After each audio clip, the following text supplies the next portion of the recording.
Bon, nous avons donc choisi pour thème du forum la liturgie, c'est-à-dire que tous les enseignements qui vont vous être donnés pendant ces jours auront rapport à la liturgie. Pourquoi ? Pourquoi ? Parce que pour un chrétien, la liturgie c'est vital. Le Concile dit que la liturgie est la source de tout notre dynamisme, c'est-à-dire de tout l'élan dont nous avons besoin pour aller vers le bon Dieu. Car n'oublions pas que nous sommes ici en transit. Une belle définition de ce que nous sommes a été donnée par un philosophe français qui est mort il y a peu, Gustave Thibon, et il dit que chacun de nous est une goutte d'éternité qui remonte à sa source en traversant la mort. Dans cette remontée, si nous sommes tout seuls, nous n'y arrivons pas. Et c'est le curé d'Ars qui dit, le saint curé d'Ars, qui dit si bellement, nous sommes comme des petits enfants, nous ne savons pas marcher sur le chemin du ciel. Nous chancelons, nous tombons, si la main du bon Dieu n'est pas toujours là pour nous soutenir. Alors, il y a deux façons de tenir la main du bon Dieu. Il y a une façon privée que vous connaissez, c'est votre prière personnelle, et puis il y a une façon publique. Liturgie, ça vient d'un mot grec, liturgia, et litos veut dire public.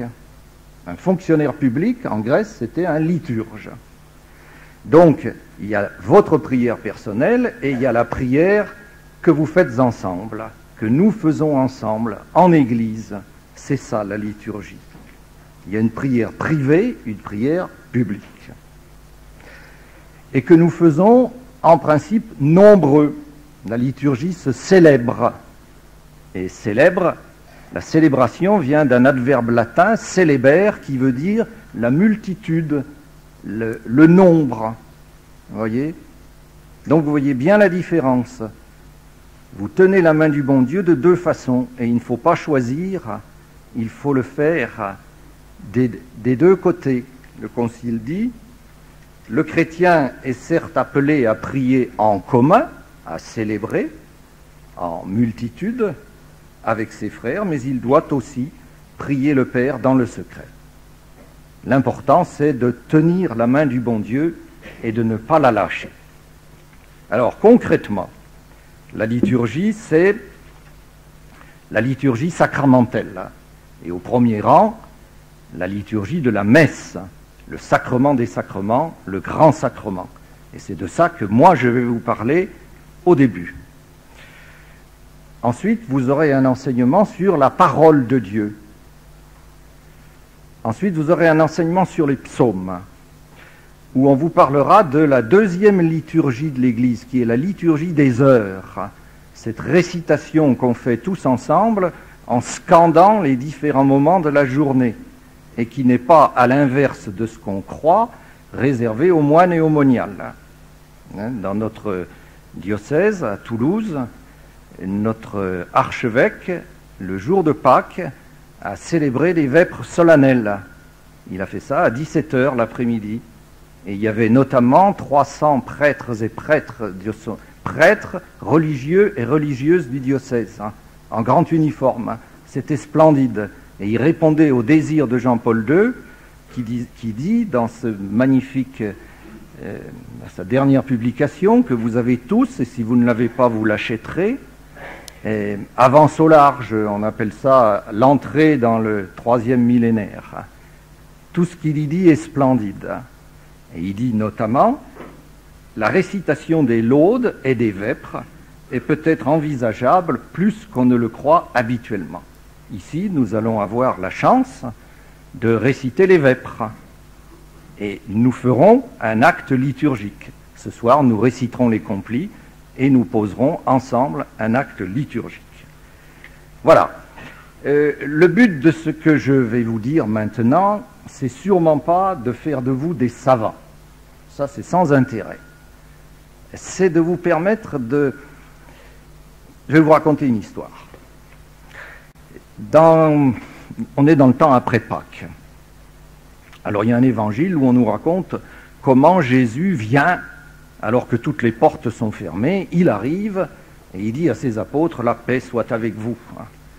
Et alors il y a 1 an ou 2, à la récitation de cet évangile, le monsieur qui était à côté de moi, il a, d'une voix de stentor, il a dit dans le silence, et avec votre esprit, ça a fait désordre, il était ailleurs, il était en surface.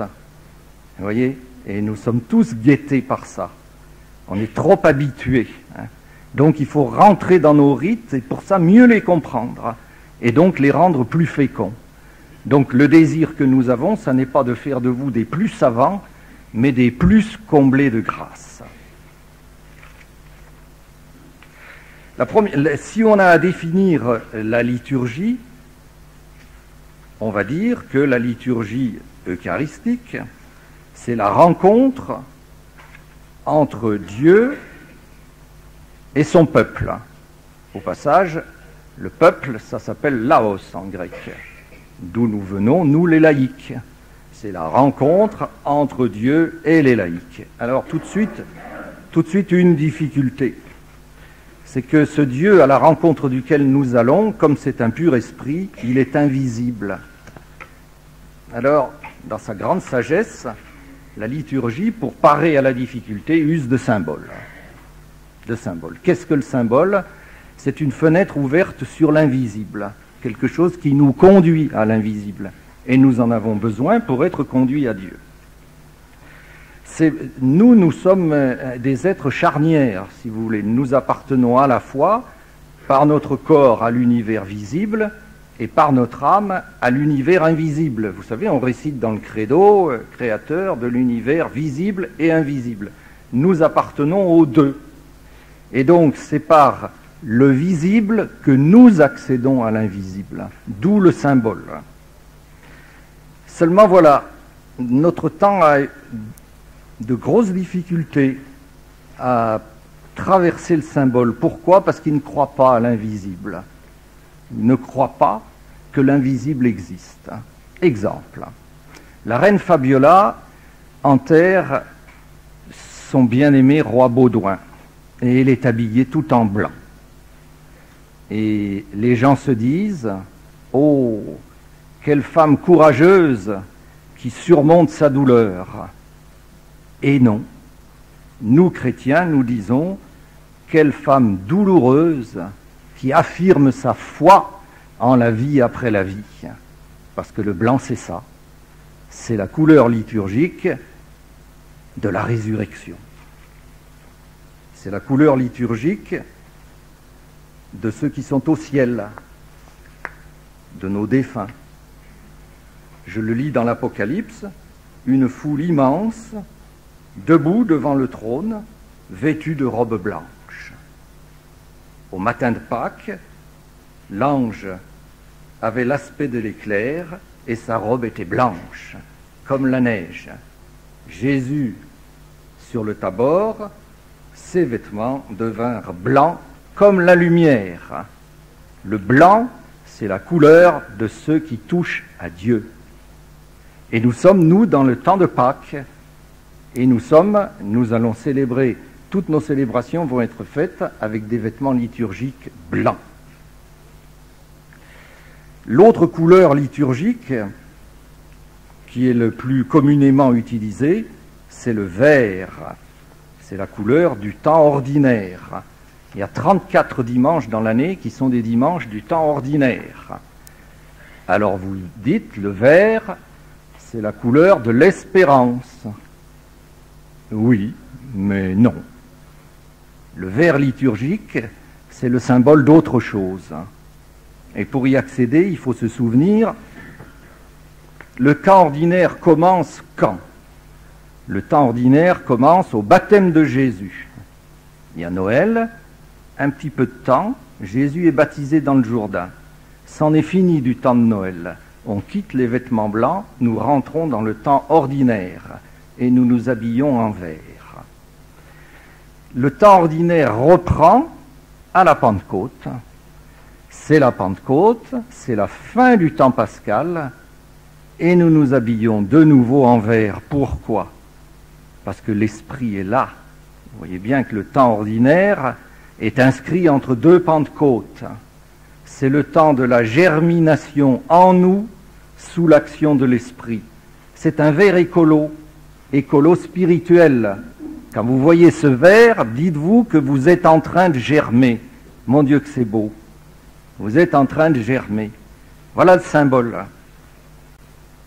Autre symbole, la lumière. Alors on vient d'allumer le cierge pascal, donc vous savez tous que la lumière, c'est le Christ. C'est bien, c'est bien. Et alors on va aller plus loin. Dans les célébrations où il y a des servants de messe, quand on va proclamer l'évangile, ils viennent ici avec un cierge allumé. Pourquoi ? Parce que c'est le Christ qui va parler. Je suis la lumière du monde. Et nous, quand nous rentrons dans nos églises, et qu'il y a beaucoup de cierges allumés, ça doit nous dire quelque chose. Ça doit nous rappeler que depuis notre baptême, si vous voulez, le chrétien, il naît et il meurt un cierge à la main. Quand on nous a baptisés, on a donné à nos parrains un cierge. Recevez la lumière du Christ. Et quand on nous enterrera, on ira allumer au cierge pascal l'un des cierges qui sera à côté de notre cercueil. Nous naissons et nous mourrons un cierge à la main. Nous sommes des enfants de lumière. Alors, quand nous voyons la lumière dans nos églises, ça nous rappelle ça, mais ça nous rappelle surtout que, et c'est saint Paul qui nous le dit, si je suis un enfant de lumière, je dois me comporter en enfant de lumière. Attention, je rentre dans une église, il y a des cierges partout, j'en suis, c'est vrai, je suis un enfant de lumière. Est-ce que je vis comme un enfant de lumière ou est-ce qu'il n'y a pas dans ma vie des zones de ténèbres ? Les symboles dans lesquels je suis en ce moment font appel à un sens qui est toujours le même, c'est la vision. Les couleurs, la lumière, mais il y en a d'autres. On utilise aussi le toucher, et c'est l'huile. Nous aurons le privilège, dans les jours qui viennent, de donner le sacrement des malades à un certain nombre d'entre vous. Et ce sacrement des malades, le prêtre leur fera une onction sur le front et sur la paume des mains avec l'huile des malades. Alors, quel est le symbole de l'huile des malades ? Bien, l'huile, c'est la vigueur, parce qu'elle vient d'un arbre, l'olivier, qui est un arbre vigoureux, qui résiste à tout. L'olivier est millénaire. Alors, depuis toujours, on a dit l'huile venue de cet arbre vigoureux, donc l'huile qui donne la vigueur. Et deuxièmement, l'huile pénètre. Quand on frotte, ça rentre. Alors, quand on me touche, quand on moint avec l'huile, je sais que Dieu m'investit. Et le prêtre, quand il aura fait ses onctions sur ceux d'entre vous qui auront demandé à recevoir le sacrement des malades, dira « Désormais, la force de Dieu habite votre faiblesse. » Et nous le croirons parce que nous aurons ce symbole de la pénétration de l'huile en nous. Vous voyez comme c'est beau les symboles là. Voilà.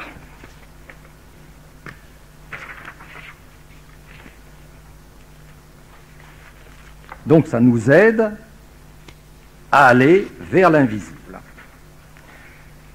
On a dit qu'il s'agissait de la rencontre entre Dieu et son peuple.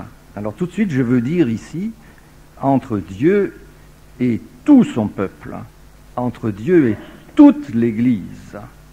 Pas seulement l'Église que nous représentons, nous les pauvres gars qui, clopin, essayons de remonter à notre source d'éternité, mais aussi ceux qui sont déjà arrivés, ceux qui sont déjà près de Dieu, ceux qui déjà vivent en Dieu, ce qu'on appelle d'un mauvais mot l'Église triomphante. Je préfère l'Église jubilante, l'Église qui est dans la joie, la paix et la lumière. Ce qui veut dire que, à toutes nos célébrations, nous célébrons avec l'Église du ciel. Il n'y a qu'une seule liturgie, la liturgie de la terre et la liturgie du ciel dans l'éternel présent de Dieu. Donc nos défunts sont présents à nos messes. C'est là que nous les rencontrons, pas au cimetière, à la messe. Et nous le disons à la messe, nous le disons plusieurs fois. Je confesse à Dieu, c'est pourquoi je supplie la Vierge Marie, les anges, tous les saints, tous mes frères, tous ceux qui participent à la liturgie. Je les supplie de prier pour moi, le Seigneur notre Dieu. Au moment où va commencer la prière eucharistique, le prêtre nous dit « Prions ensemble au moment d'offrir le sacrifice de toute l'Église ». Il ne veut pas dire de tous ceux qui sont là. Il veut dire de toute l'Église, de la terre et du ciel. Et toutes nos préfaces se terminent. C'est pourquoi nous chantons avec les anges et tous les saints. Nous chantons tous ensemble. Vous voyez, il faut l'entendre ça avant de chanter le Sanctus. Avec tous les saints, avec tous mes défunts, je chante ta gloire, Seigneur. Et pour manifester cette présence de l'Église du ciel, dans nos autels, il y a des reliques de saints. C'est ça que ça signifie. C'est pas tellement pour sanctifier l'autel, qui est sanctifié autrement, qui est sanctifié par une bénédiction spéciale, avec de l'huile, justement, mais on n'a pas le temps de rentrer dans le détail. C'est pour dire cette présence de l'Église du ciel à nos célébrations. Donc, la liturgie est une rencontre. Pour se rencontrer, il faut être deux. Alors, regardons les deux protagonistes de la rencontre. Le bon Dieu, d'abord. Le bon Dieu, depuis toujours, il vient à la rencontre de l'homme. Adam, où es-tu? Adam, où es-tu?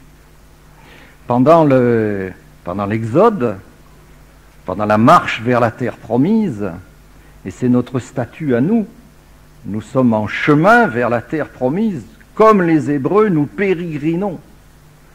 Pendant cette marche dans la terre promise, au campement, une tente spéciale, la tente de Dieu parmi son peuple, elle s'appelle la tente de la rencontre. Traduction en latin, tabernaculum. Vous voyez comme tout ça se tient. Et aujourd'hui, le peuple de Dieu, évidemment, il est répandu sur toute la terre et il a cessé de marcher, de pérégriner. Il s'est sédentarisé. Alors le bon Dieu, il n'est plus dans une tente, il est dans plein de tentes. Et les tentes, elles ont des murs, et ce sont nos églises. Les tentes de la rencontre d'aujourd'hui, ce sont nos églises. Pour s'approcher encore plus près de l'homme, Dieu se fait homme, Emmanuel, et les derniers mots de Jésus, quand il nous quitte, dernier verset de l'évangile de Matthieu, chapitre 28, « Je suis avec vous pour toujours. Dieu avec nous pour toujours. » Donc quand nous allons à la rencontre de Dieu, lui il est déjà là, hein. N'oublions jamais ça. Il n'y a pas deux mouvements, Dieu nous attend. Dieu nous attend. Tout le chemin, il l'a déjà fait avec l'incarnation. Alors comment est-ce que nous signifions, nous, que nous allons à la rencontre de Dieu? Eh bien, nous faisons des processions. La messe commence par la procession du ou des prêtres. Mais ils nous représentent tous. Quand le prêtre s'avance vers l'autel, il représente toute l'assemblée. En esprit, nous sommes derrière lui. Nous avançons à la rencontre de Dieu. Procéder, s'avancer, marcher, aller vers. Et la si belle procession de communion. Voilà la merveille de nos messes, la procession de communion.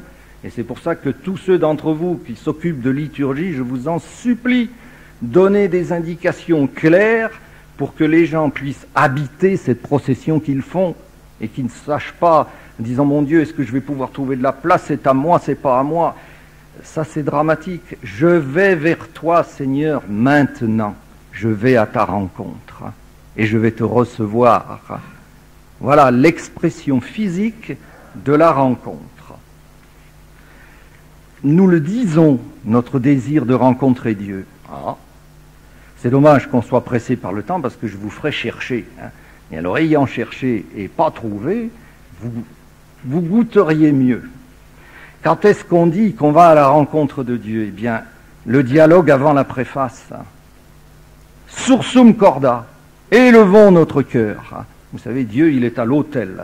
L'autel, ça veut dire la hauteur. Dieu est sur la montagne. Donc, théoriquement, on s'élève pour aller à Dieu.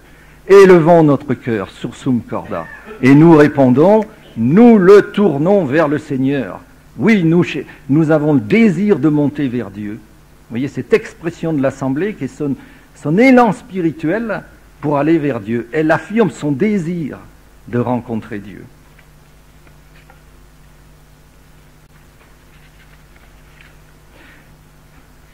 Premier mot de la messe. Il nous parle de rencontre. Le Seigneur soit avec vous. Qu'est-ce que ça veut dire? Le prêtre nous dit, moi, votre prêtre, je souhaite que votre désir de rencontre avec le Seigneur soit exaucé. Que le Seigneur soit avec vous, sous-entendu, ainsi que vous le souhaitez, puisque vous êtes venus pour ça. Et moi, votre prêtre, moi je suis là pour vous faciliter cette rencontre. Je suis le médiateur. Le prêtre en latin c'est pontifex. Et le pontifex maximus c'est le souverain pontife. Le prêtre des prêtres, le souverain pontife. Donc le prêtre est celui qui jette un pont entre Dieu et nous. Et c'est pour ça qu'il n'y a pas de liturgie sans prêtre, de liturgie sacramentelle. Et c'est pour ça qu'il faut supplier le bon Dieu de nous donner des prêtres. Parce que sans eux, quel que soit notre désir de le rencontrer dans les sacrements, nous n'y arriverons pas. Et nous répondons au prêtre que nous croyons à sa capacité d'être ainsi un pont. Et avec ton esprit. Vous remarquerez bien qu'il n'y a pas de majuscule à esprit. Ce n'est pas « et avec l'Esprit Saint qui t'habite », c'est « et avec le caractère que tu as reçu par le sacrement de l'ordre et qui t'habilite à être le médiateur entre Dieu que je souhaite rencontrer et moi. Le Seigneur soit avec vous et avec ton esprit. J'ai confiance en toi pour me faciliter la rencontre. » Et il me plaît de penser que après la communion, quand le prêtre dit « le Seigneur soit avec vous », la liturgie est en latin, et en latin il n'y a pas de verbe, vous vous souvenez, nous entendions Dominus vobiscum, et donc c'est pas la même chose au début et à la fin. Dominus vobiscum, nous commençons la messe, le Seigneur soit avec vous, vous venez pour le rencontrer, j'espère que vous allez le rencontrer. À la fin de la messe, Dominus vobiscum, le Seigneur est avec vous, vous l'avez rencontré, il est là. Alors maintenant, eh bien, que sa bénédiction vous accompagne et que vous continuiez les jours qui viennent baignés de sa paix. Voilà la fin. Allez dans la paix du Christ. Allez avec le Christ et bénéficiez de sa paix. Le Seigneur est avec vous.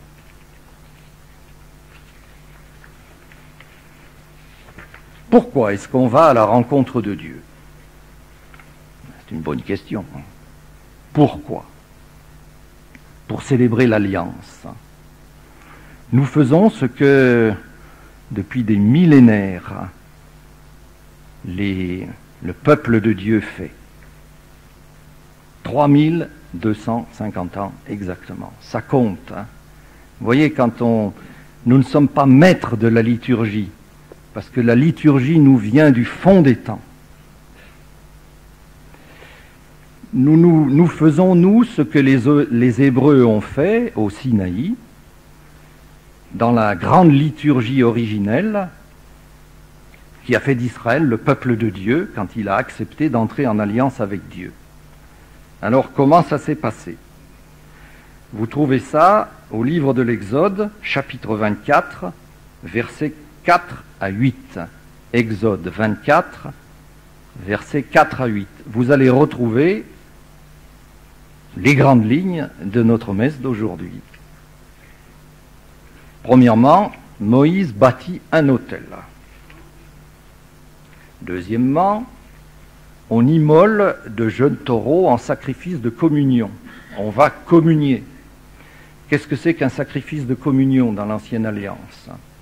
C'est un repas partagé avec Dieu. Et voilà pourquoi ça s'appelle sacrifice de communion. On tue la bête.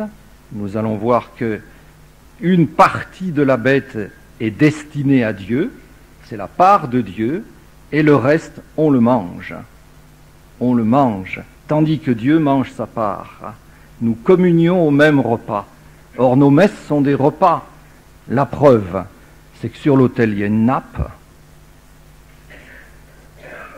Donc, on immole des sacrifices de communion. Et puis, Moïse prit le livre de l'Alliance, en fit la lecture au peuple, liturgie de la parole, et le peuple déclara tout ce que le Seigneur a dit, et il vient d'entendre ce que le Seigneur a dit, puisqu'on lui a lu les 10 paroles, que nous appelons nous les 10 commandements, nous le ferons et nous y obéirons. Alors, puisque le peuple s'est engagé, Moïse scelle l'alliance, il prend le sang des bêtes qui ont été immolées, il en asperge l'autel, et l'autre reste du sang, il en asperge le peuple. Et il dit, ceci est le sang de l'alliance que le Seigneur a conclu avec vous, moyennant toutes ces clauses.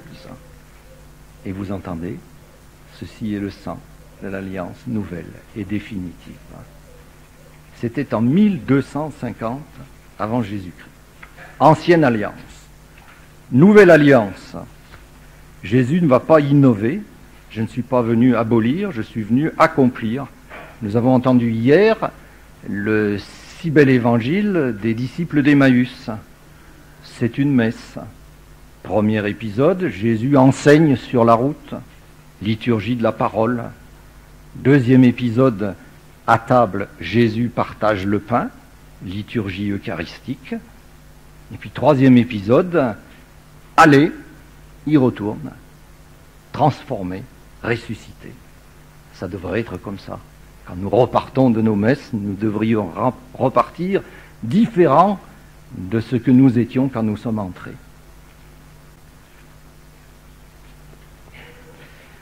Alors il y a quand même quelque chose, vous me suivez, je vois bien les 3 moments de la messe, tout ça, mais à quel moment est-ce que nous ratifions l'alliance? Puisque on a dit que nous allons à la rencontre de Dieu pour célébrer l'alliance. Alors quand est-ce que dans la messe, je ratifie l'alliance? Une question passionnante. Eh bien, par un mot que nous disons, mais il est le sommet de nos célébrations. C'est à la fin de la prière eucharistique, quand nous répondons Amen au geste d'offrande du prêtre, par lui, avec lui, en lui, tout honneur et toute gloire, Amen. Alors on va s'arrêter un peu sur cet Amen, parce que c'est pas moi qui le dis, c'est la congrégation pour les sacrements, donc c'est Rome qui dit, cet Amen final est le plus important de tous ceux de la messe, ce pourquoi il devrait toujours être chanté. Ce pourquoi il devrait toujours être chanté. Vous tous qui faites partie d'équipe liturgique, instruction de la congrégation pour les sacrements, avril 1980. Alors, qu'est-ce qui se passe à ce moment-là, si vous voulez? Le prêtre fait un geste d'offrande. Vous dites, nous disons, c'est la grande élévation ou la petite élévation. Attention, il y a eu déjà une élévation au moment de la consécration. Elle est à but optique, visuel. Autrefois, le prêtre célébrait dos au peuple, donc on ne voyait rien. Donc il levait le corps, puis le sang du Christ. À proprement parler, aujourd'hui, ça ne serait plus nécessaire, puisque nous voyons. Tandis que, par lui, avec lui et en lui, c'est un geste d'offrande à Dieu. C'est-à-dire que le prêtre refait ce que faisait Moïse et ce que faisaient les prêtres de l'Ancien Testament, geste qui était réservé exclusivement aux prêtres. Le prêtre n'immolait pas les sacrifices, mais le prêtre seul les offrait à Dieu. Dans ce geste où il les portait vers le haut, et puis il les balançait d'arrière en avant plusieurs fois, par lui, avec lui, en lui. Seul le prêtre pouvait faire cette offrande à Dieu. C'est pourquoi il est totalement absurde que les laïcs disent avec le prêtre, par lui, avec lui et en lui. Ce sont des paroles qui accompagnent un geste qui est un geste sacerdotal. Nous allons parler après et nous allons voir que nous allons dire énormément de choses. Parce que nous n'agréons pas seulement en disant Amen le geste qui vient d'être fait. Nous sommes à la fin de la prière eucharistique. Donc nous agréons, nous ratifions tout ce que le prêtre a dit en notre nom pendant la prière eucharistique. Or il a dit plein de choses. Et surtout, si vous voulez, dans toute liturgie, il y a un double mouvement. Il y a le mouvement ascendant vers Dieu, c'est l'offrande à Dieu. C'est ce qui est en train de se faire. Hein? Seigneur, je t'offre, comme ton Fils nous l'a dit, je t'offre son sacrifice pour la gloire de Dieu. Et puis il y a le mouvement du don de Dieu qui descend sur nous. Et le salut du monde, c'est ce que nous disons. Hein? Nous allons offrir, priez mes frères, nous allons offrir ensemble le sacrifice pour la gloire de Dieu et le salut du monde. Et ce don de Dieu, nous l'avons demandé dans la prière eucharistique. Le prêtre, selon les prières qu'il prend, moi je prends la première prière par exemple, en fait qu'en recevant par notre communion, nous soyons comblés, nous l'Assemblée, nous soyons comblés de tes dons, de ta grâce et de tes bénédictions. Quand je dis Amen, je redis ça. Je dis je t'offre ton Fils, mais j'attends en retour ta grâce et tes bénédictions. Amen. Amen. Alors attention. Il ne s'agit pas de fléchir le bon Dieu. Le bon Dieu, il est toujours d'accord pour nous faire du bien parce que c'est le Dieu de toute bonté. Il ne sait pas faire autrement que de nous faire du bien. Mais c'est nous qui mettons un frein à sa bonté. Alors quand je dis Amen, ça veut dire que je suis d'accord pour recevoir les trésors de grâce que le cœur de Dieu a en réserve pour moi. Le curé d'Ars disait, le saint curé d'Ars, le modèle de prêtre, le bon Dieu a les mains pleines de grâce, cherchant à qui les donner. Un point, hélas, personne n'en veut. Comme c'est vrai. Alors nous, à la messe, quand nous disons Amen, on dit si Seigneur, moi je veux, nous voulons, Amen, Amen. Vous voyez, nous ouvrons les mains et le cœur au don de Dieu, Amen. Amen, c'est un mot, on va un peu parler hébreu, puisqu'on parle hébreu à la messe. Alors il faut quand même savoir ce qu'on dit, il vaut mieux comprendre ce qu'on dit. Alors on dit Amen. C'est un mot qui est tellement riche en hébreu qu'on a renoncé à le traduire. Comme on a renoncé à traduire le paraclet. On nous l'a donné tel quel, parce que ça voulait dire trop de choses. Mais que, bon... Alors Amen, c'est la même chose. Mais comme nous disons Amen, il faut que nous en saisissions toutes les harmoniques. Il faut qu'on comprenne ce qu'on dise. Et on dit plein de choses. Alors Amen, bien sûr, ça veut dire ainsi soit-il, d'accord. Ça, nous le savons tous. Mais ça veut dire beaucoup plus profondément. Amen, c'est solide. C'est-à-dire, Amen, c'est je vais m'appuyer sur toi parce que je sais que tu es solide. Aujourd'hui, à l'hôpital de Tel Aviv, admettons, aujourd'hui, On parle hébreu, toujours. Je vais visiter un de mes amis qui s'est fracturé la jambe. Il est plâtré et il ne peut pas marcher, sinon très difficilement. Alors je lui dis, ben viens dans le couloir, puis on va faire quelques pas. Amen. Appuie-toi sur moi, ou bien crois en moi. C'est la même chose. Quand je lui dis ça, il peut entendre les deux choses. Et vous voyez bien que les deux choses sont liées. Crois en moi, ça veut dire quoi? Fais-moi confiance. Et appuie-toi sur moi, c'est solide. L'amen, c'est le piquet. Alors là, on est très très vieux. Le piquet qui tenait la tente pendant l'Exode. L'amen. Et saint Paul dira de Jésus qu'il était l'amen de Dieu. Vous voyez tout ça? C'est-à-dire, quand je dis amen, je dis, Seigneur, j'ai confiance en toi. Et parce que tu es solide, c'est sur toi que je vais m'appuyer. Vous savez, ça va très loin. Je vais raconter une petite histoire.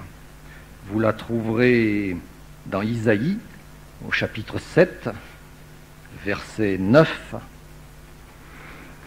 Il y a un roi d'Israël qui vient de monter sur le trône, le pauvre, il a 20 ans. Et voilà que deux rois se sont ligués contre lui, celui de Samarie et celui de Damas. Et il s'approche pour mettre le siège à Jérusalem. Alors le roi a peur. Et Isaïe dit d'une façon magnifique, alors le cœur du roi et du peuple se mit à vaciller comme vacillent les feuilles des arbres sous le vent. Donc le roi a peur. C'est normal, le pauvre, 20 ans. Et Dieu envoie Isaïe dire au roi, n'aie pas peur, fais-moi confiance, et tout ira bien. Et il lui dit, 2 fois Amen. Il lui dit, appuie-toi sur moi, Aminou, Amen, vous avez entendu, et tu tiendras, et Aminou, Amen. Et le roi, bien sûr, il fait ce qu'on fait nous. Il n'écoute pas. Il dit, le bon Dieu, c'est bien, mais on ne le voit pas. Alors il va s'allier avec un grand puissant qui s'appelle la Syrie. Il ne perd pas la guerre, mais il perd la liberté. Il devient vassal de la Syrie. Il ne s'est pas appuyé sur Dieu. Il n'a pas fait confiance en Dieu. Il n'a pas compris que Dieu était l'Amen. Il n'a pas dit Amen à l'Amen. On prendra un peu de temps pour dire notre Amen dans nos Eucharisties. On dit aussi, je finis le glossaire hébreu, on dit aussi Hosanna. Hosanna. Alors Hosanna, ça veut dire quoi? Ça veut dire Oshia, sauve, et Na, je t'en prie. De grâce, viens nous sauver. C'est ce qu'on dit à Jésus quand il arrive à Jérusalem. Hosanna. C'est ce qu'on aurait dit à De Gaulle s'il avait descendu les Champs-Élysées 1 an plus tôt. Non pas dans Paris libéré, mais dans Paris occupé. On lui aurait dit « Sauve-nous, Hosanna !» Et 1 an plus tard, on aurait dit à De Gaulle « Alléluia !» C'est fini, on est sauvés, tu nous as sauvés, merci. Alléluia, c'est le chant des libérés. Et c'est pour ça que, pendant le carême, on ne dit pas Alléluia, parce qu'on n'est pas sauvé. On ne sera sauvé qu'à Pâques. Donc ce serait absurde de dire Alléluia. On dit sauve-nous, Seigneur, par ta sainte rédemption. Et au matin de Pâques, quand c'est fait, on arrête de dire Hosanna. On dit Alléluia, merci, loué soit Dieu qui m'a sauvé. Et le premier Alléluia de l'histoire, eh bien vous l'avez chanté dans la nuit de Pâques, c'est les Hébreux sauvés de la mer Rouge, comme nous sommes nous sauvés de la mort par Jésus, qui disent louez Dieu, il nous a sauvés de la mort. C'est ça, Alléluia. C'est le chant de ceux qui ont été sauvés de la mort. Et c'est pour ça que dans la messe, avant la proclamation de l'Évangile, on chante Alléluia. Gloire à celui qui nous a sauvés de la mort et qui maintenant va nous parler. Alléluia, loué soit Jésus. Vous voyez, un chant de victoire sur la mort. Eh bien, on va respirer un peu parce que vous avez déjà entendu beaucoup de choses. Alors, on va le chanter, cet Alléluia. On va faire comme les Hébreux. Hein. On vient de traverser la mer Rouge, c'est Pâques, et alors on dit merci au Seigneur. C'est dans vos carnets de chant, page 133. 33.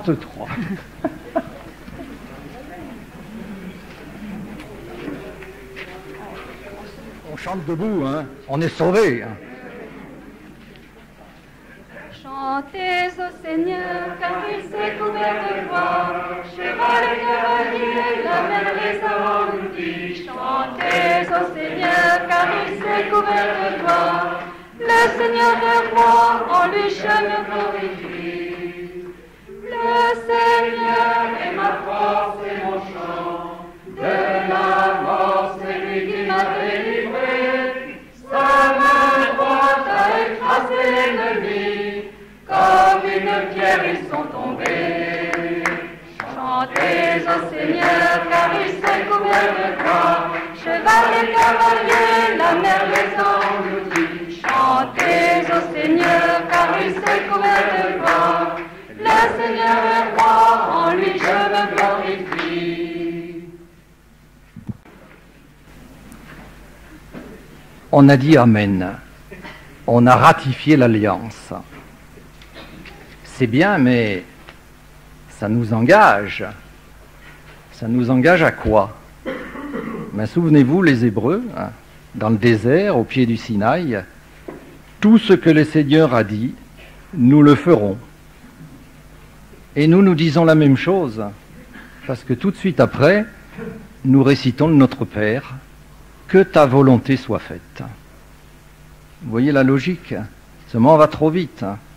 Et alors, si on dit ça doucement, on dit « Oh, oui, mais j'y arriverai jamais. » Oui, mais la prière qu'on récite, elle nous a été donnée par le Seigneur.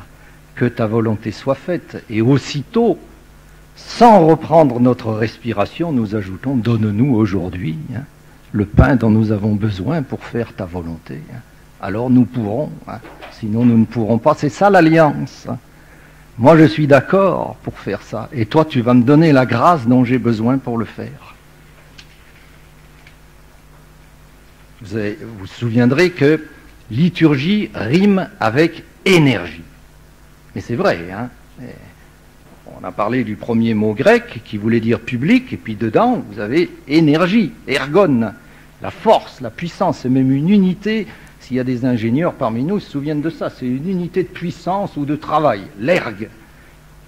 Liturgie rime avec énergie. Nous venons à la communion, comme la femme hémorroïde venait, au plus près de Jésus, parce qu'une force sort de lui. Et nous venons prendre part à cette force. Et nous devons repartir debout, plus fort. Liturgie rime avec énergie. Mais ça, vous le savez bien. Par contre, ce que vous savez moins, c'est que si liturgie ne rime pas avec consolation, la liturgie, néanmoins, est source de consolation et d'apaisement. Et d'apaisement. Allez dans la paix du Christ. Donne-nous ta paix, Seigneur. Et plus nous avançons en âge, plus nous avons besoin d'être consolés, bien sûr, et d'être apaisés, car avec l'âge, nous devenons peureux, et c'est comme ça. C'est la nature qui fait que les peurs nous assaillent. Donc nous avons besoin que le Seigneur vienne nous consoler et vienne nous apaiser. La visite de Dieu, disait notre bien-aimé pape, le 2 janvier de cette année, n'est jamais inefficace. Elle libère de l'affliction. Elle nous console. Dieu a promis de nous consoler. Isaïe 66, 13. Comme c'est beau, comme celui que sa maman console. Moi aussi, je vous consolerai. Et ça, à destination de tous ceux et celles parmi nous qui ont perdu un conjoint. C'est dans l'Ecclésiastique, au chapitre 35, verset 15. Les larmes de la veuve ne coulent-elles pas sur les joues du Seigneur.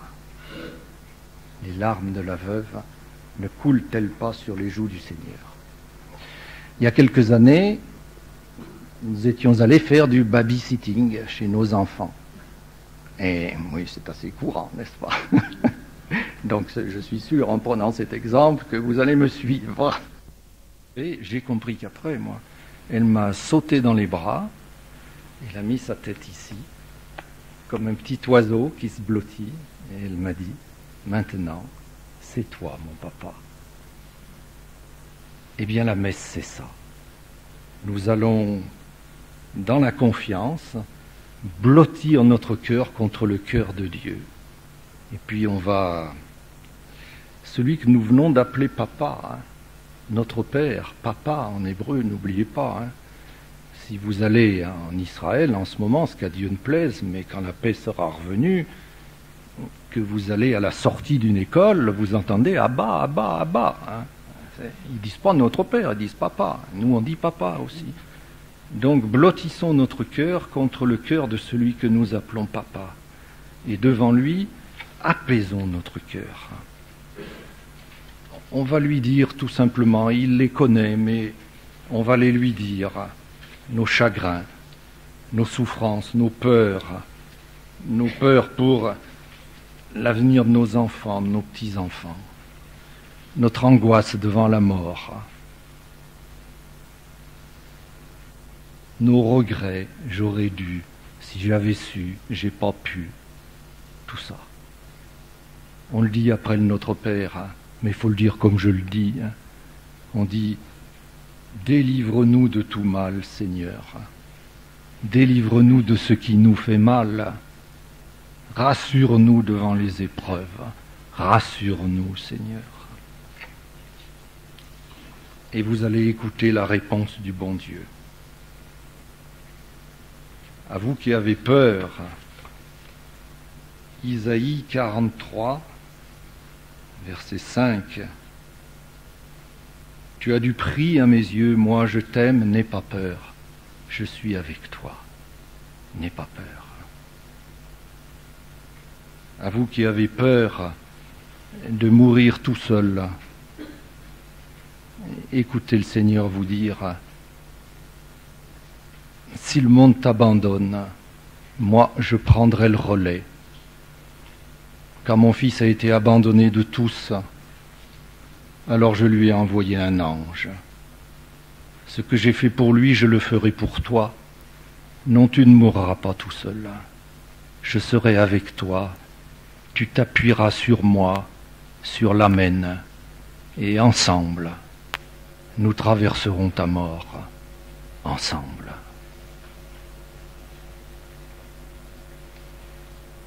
Que la paix du Seigneur soit toujours avec nous.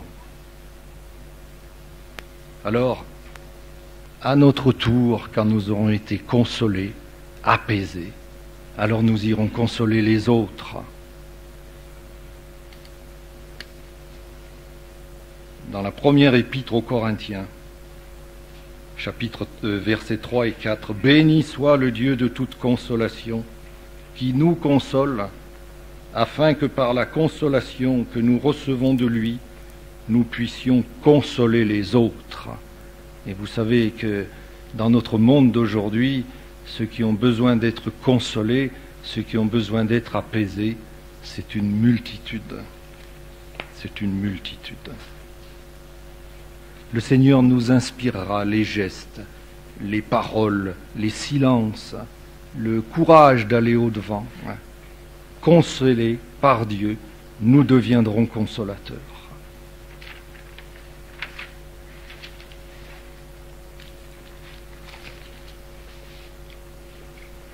Quelle doit être notre attitude intérieure quand nous venons à la messe? Notre attitude extérieure, nous la connaissons, elle doit être digne. Puisque nous célébrons un moment sacré, nous devons nous conduire dignement. On ne court pas pour aller recevoir la communion, même s'il y a un grand trou entre le gars qui est devant moi et moi. On n'est pas sur un stade. On ne parle pas avant la messe. Moi, je viens d'une région de la France où les gens sont bavards. Et s'ils arrivent en avance, ils causent. C'est bien, mais quand même, Dieu est là. On est dans la maison de Dieu, ils ne causent pas à Dieu, ils causent entre eux. Et alors, bon, ça n'est pas très digne. Bon, sur les gestes extérieurs, il n'y a pas de difficulté. Mais ces gestes extérieurs ne sont rien s'ils ne correspondent pas à une attitude intérieure. C'est l'immense danger de l'hypocrisie. Ça a commencé tout de suite. Caïn et Abel. On est au chapitre 4 de la Genèse. Alors, il n'y a pas longtemps que l'aventure de l'homme a commencé. Et déjà, Caïn est cultivateur, il offre ses légumes, et Abel est pasteur de petits bétail, il offre ses agneaux. Et voici qu'au chapitre 3, nous lisons, le Seigneur agréa Abel et son offrande, mais il n'agréa pas Caïn et son offrande. Pourquoi? On a tendance à dire, et c'est faux, parce que Caïn, qui était un coquin, lui offrait des produits avariés. Ça n'est écrit nulle part. Ça n'est écrit nulle part. Alors, on se pose la question, est-ce que Dieu n'aimerait pas les légumes? Là, il y a un problème. Et les végétariens sont dans un abîme de perplexité. Mais non, c'est une question de cœur. C'est le cœur de Caïn est mauvais. Et c'est écrit, le cœur de Caïn n'est pas bien disposé, dit le verset 7. Alors le Seigneur ne veut pas de son offrande, parce qu'elle ne représente rien, c'est une offrande mensongère. Mensongère. Le Seigneur a eu constamment à se battre contre ce qu'on appelle le ritualisme, c'est-à-dire que le peuple d'Israël avait totalement abandonné le bon Dieu, mais continuait à lui offrir scrupuleusement les sacrifices prévus par la liturgie. Alors vous lisez dans Isaïe au chapitre 1, c'est la grande plainte du bon Dieu, il appelle les cieux et la terre, je suis en procès avec mon peuple, j'ai élevé des enfants, ils m'ont tourné le dos. Et il dit à ses enfants, je suis rassasié de vos holocaustes, de la graisse des veaux que vous faites brûler sur vos autels. Je n'en veux plus, j'en ai la nausée. Ce que j'attends de vous, c'est que vous cessiez de faire le mal. Et Jésus va traiter les pharisiens de sépulcres blanchis. C'est tout beau dehors, on blanchissait les sépulcres pour qu'on les voie à la tombée du jour. Parce que si on touchait un sépulcre, on devenait impur, c'était catastrophique.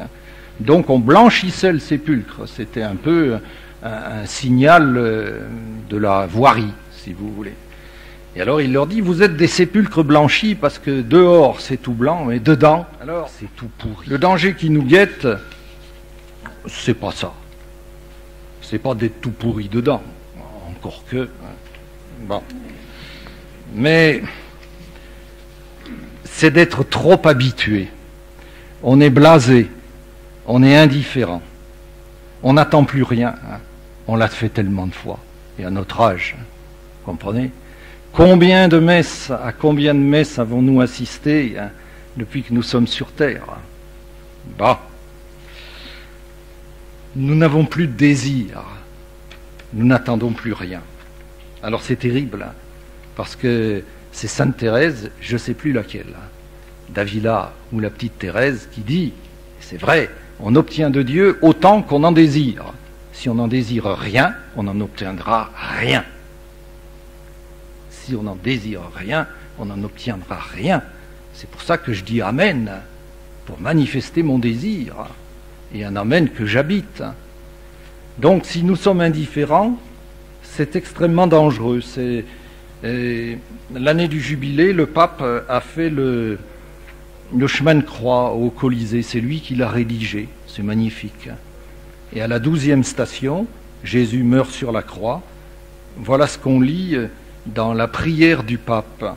Seigneur Jésus-Christ, remplis-nous de ton esprit d'amour, afin que notre indifférence ne rende pas inutile les fruits de ta mort. C'est terrible, hein ? C'est terrible. Si je n'ai pas de désir, pour moi Jésus est mort pour rien. Saint Augustin qui le dit. Pour moi Jésus est mort pour rien. Saint désir. Amen. Amen. Alors, la liturgie étant admirablement fabriquée, elle vient nous faire prendre conscience que si nous n'avons pas de désir, cependant, nous avons des besoins.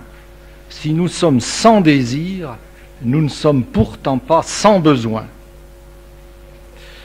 À chacune des grandes étapes de la messe, en préambule, souvenez-vous, on nous fait prendre conscience de notre misère, donc du besoin que nous avons que Dieu vienne à notre aide.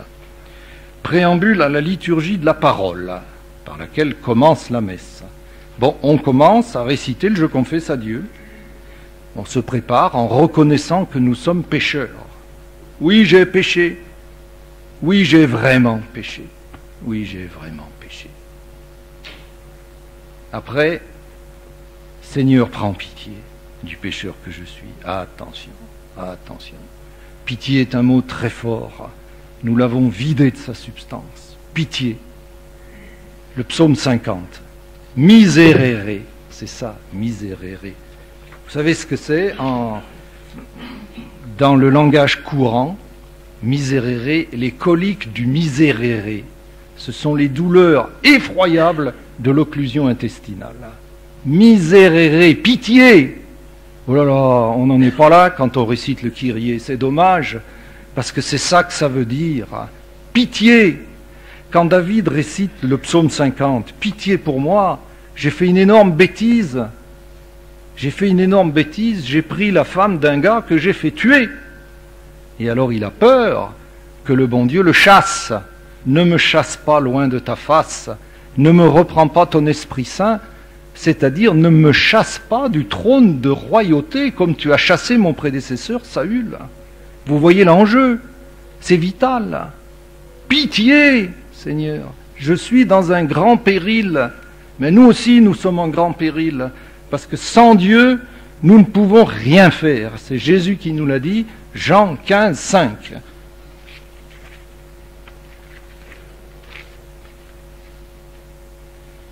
Seigneur, prends pitié, il faudrait le dire plus doucement, et pas avec des tas de fariboles. Vous savez, là, je suis désolé pour les musiciens. Seigneur, prends pitié.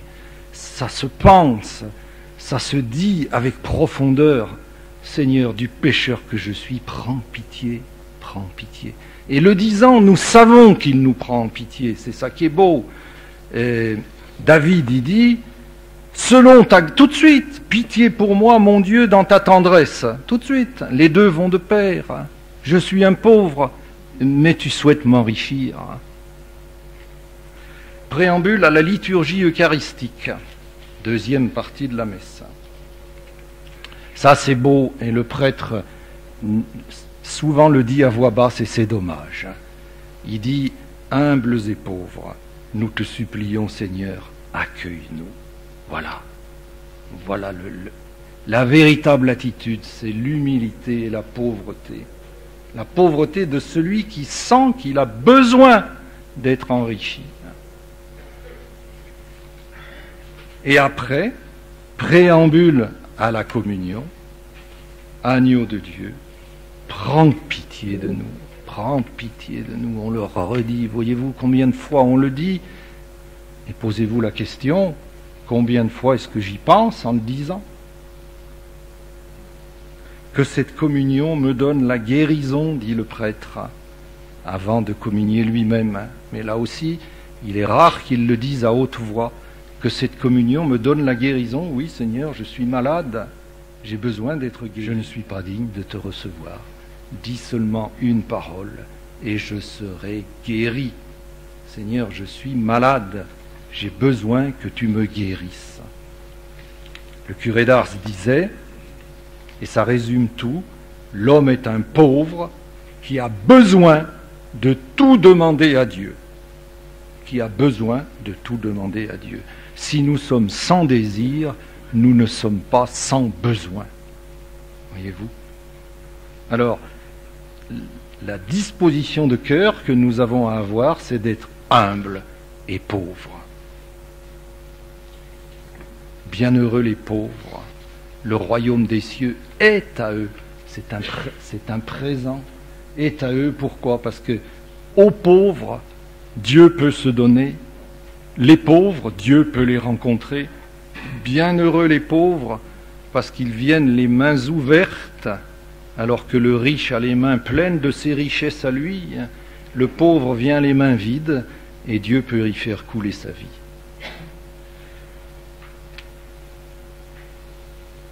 Humble et petit entre les bras de Dieu, conscient de notre faiblesse. Je lis Thérèse de Lisieux. Humbles et pauvres, humbles et petits entre les bras de Dieu, conscients de notre faiblesse, Seigneur, prends pitié. Et confiant jusqu'à l'audace en sa bonté de Père. Il y a une oraison de la messe pour rendre grâce qui dit « Dieu qui ne ferme jamais ton cœur à la prière de tes enfants en détresse, nous te rendons grâce d'être toute bonté. Notre Dieu, c'est le bon Dieu, confiant jusqu'à l'audace en sa bonté de Père. » Donc nous venons vers toi, Seigneur, humbles et pauvres, sachant que nous repartirons enrichis des vraies richesses. Alors, vous entendez, parce qu'on est mal fabriqué, humble, pauvre, c'est morose. On ne dit pas humble et pauvre comme ça, et on a tort, parce que c'est quand nous sommes faibles que la puissance de Dieu peut se déployer en nous. Mais enfin, on est ainsi fabriqué que humble et pauvre, ça a une tonalité un peu morose. Bon, ben on a tort, parce que à la messe, on doit être joyeux. Joyeux. La visite de Dieu, dit le pape, que je citais tout à l'heure, apporte le salut, nous le savons, et la joie. Et la joie. Notre messe nous donne la joie. Toute messe, c'est une Pâque hebdomadaire. Hebdomadaire ou quotidienne. Pas interdit que cette Pâque soit quotidienne. Ici, en tout cas, pendant 5 jours, elle sera pour vous, chanceux, quotidienne. C'est la Pâque réitérée. C'est une célébration pascale, la messe. Alors on sort de Pâques. Qu'est-ce qu'on a entendu? Quelle est la tonalité de Pâques? Puisque la messe, c'est Pâques. C'est tout frais dans votre mémoire. Donc ça va revenir. La vigile pascale a commencé en fanfare par l'exultète. Et dans l'exultète, exultation, on a entendu, il y avait plein de choses, c'est magnifique, mais il y a en particulier, j'étais en train de penser à vous là, ô nuit de vrai bonheur où l'homme rencontre Dieu, ô instant de vrai bonheur où nous te rencontrons Seigneur, instant de la messe, ô nuit de vrai bonheur. Le lendemain, le jour de Pâques, le psaume de la messe, c'était « Voici le jour que fit le Seigneur, jour d'allégresse et jour de joie ». Vous l'avez chanté, vous le chantez peut-être encore. Et pendant toute la semaine, c'était l'acclamation de l'Alléluia. On le disait avant l'Évangile. Donc, pendant une semaine de Pâques et d'octave de Pâques, on a parlé de ce jour d'allégresse et jour de joie. Moment d'allégresse et moment de joie que ce moment, Seigneur, où je te rencontre dans la messe. Toutes les préfaces du temps pascal, et on va les entendre, et vous les entendez depuis bientôt 3 semaines, et on va les entendre pendant 5 jours, se terminent par « C'est pourquoi le peuple des baptisés, rayonnant de la joie pascale, rayonnant de la joie pascale, Seigneur, à chacune de nos Eucharisties, nous devons rayonner de la joie de Pâques, rayonnant de la joie pascale. » Est-ce que nous avons le sentiment que toute Eucharistie est un moment de vrai bonheur, un moment d'allégresse et de joie, un moment de rayonnement et d'exultation? Vous savez bien que la réponse est non, et c'est dommage, parce que nous passons à côté. Nous passons à côté. La joie, Alors, au moment où, dans quelques minutes, nous allons célébrer ensemble notre première Eucharistie. Alors nous allons demander au bon Dieu cette joie de ceux qui vont à sa rencontre. On va la lui demander, puisqu'on n'est pas habitué. On a une religion un peu triste. Il faut que ça change. Il faut que nous rentrions dans la liturgie telle que Dieu l'a voulu. Seigneur, dans ce moment de rencontre pascale, je te demande d'être exultant de ta joie. Seigneur, fais-nous la grâce maintenant, au moment où nous allons venir à toi pour te rencontrer. Habille nos cœurs d'Alléluia. Donne à chacun, Seigneur, un cœur de désir, un cœur avide de profiter des trésors de grâce dont tu rêves de nous combler, toi, notre Dieu, toi qui es toute bonté. Amen. Nous prenons page 62, Seigneur, tu es toute ma joie.